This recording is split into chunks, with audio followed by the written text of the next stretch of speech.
Bom dia a todos, e hoje nós iremos concluir as 3 últimas pragas do Egito, que estão no capítulo 10 e 11 do livro do Êxodo. Em nome do Pai, e do Filho, e do Espírito Santo. Amém. Divino Espírito Santo, iluminai-nos. Divino Espírito Santo, iluminai-nos. Divino Espírito Santo, iluminai-nos.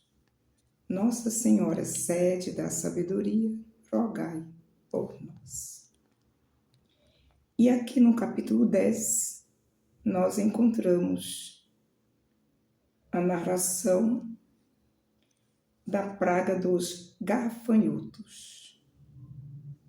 O Senhor disse a Moisés: vai procurar o faraó, porque lhe endureci o coração e o de sua gente, para manifestar os meus prodígios no meio deles. Esse versículo pode trazer para nós alguma indagação. Como assim? O Senhor endureceu o coração? Nós sabemos que a vontade de Deus é sempre o bem. Deus não é acessível ao mal. E nem poderia, porque Deus é amor. Mas nós sabemos também que a palavra nos certifica de que nenhuma folha cai, nenhum fio de cabelo nosso cai sem a permissão de Deus. Aí é que está essa distinção entre querer de Deus e permissão de Deus.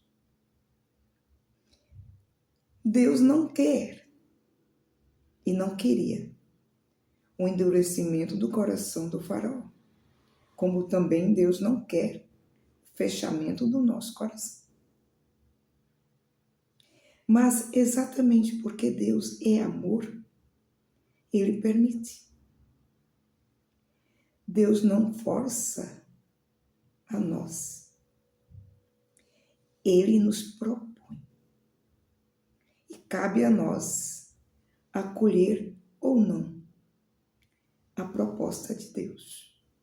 Então, quando neste capítulo 10 nós encontramos que Deus endureceu o coração do faraó, nós entendemos que Deus permitiu ao faraó e sua gente continuar com o coração fechado. Porque a manifestação dos prodígios de Deus no meio deles seria muito maior. E que todo o mal que Deus permite, Ele realiza um bem maior. Então, o Senhor enviou Moisés outra vez ao faraó para pedir que ele deixe partir o povo para que preste culto ao Senhor seu Deus. E o faraó diz que permite. No versículo 11. Ide vós, os homens, e prestai o vosso culto ao Senhor. pois é isso que desejais. E as mulheres, crianças e tudo mais permaneceriam no Egito. Então o Senhor disse a Moisés para estender a mão sobre o Egito para que venham gafanhotos e invadam o Egito e devorem toda a erva da terra que o granizo havia deixado. E aconteceu assim.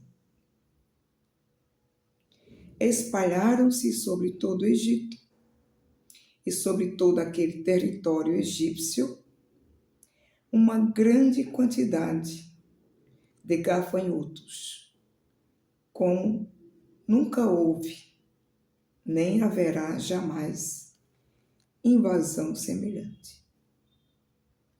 E o faraó chama imediatamente Moisés e reconhece que pecou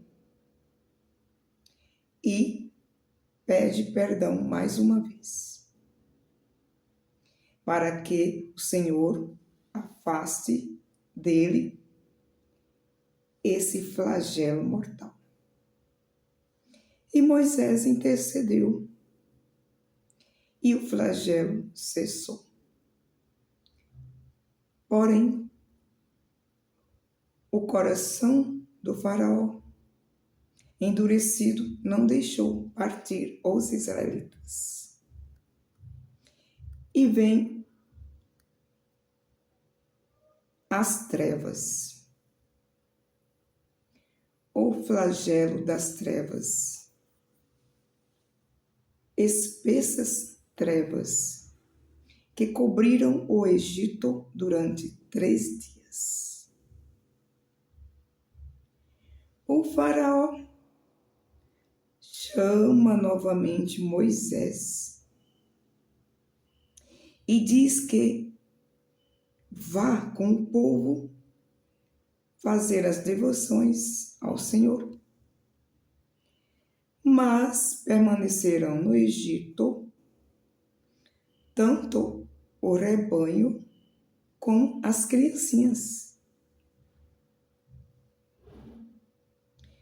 E Moisés responde que irão com eles todos os animais, não ficando nenhum, porque é deles que se servirão para prestar culto ao Senhor.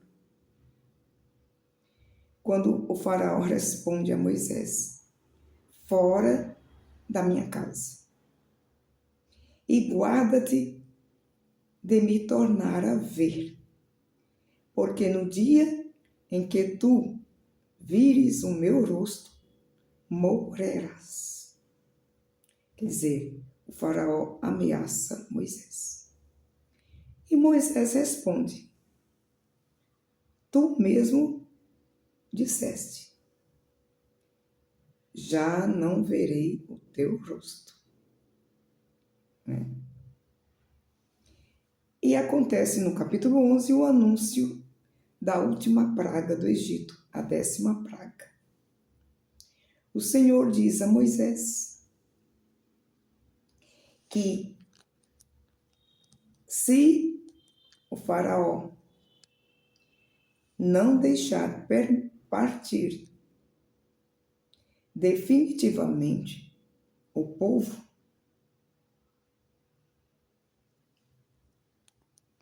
ele passará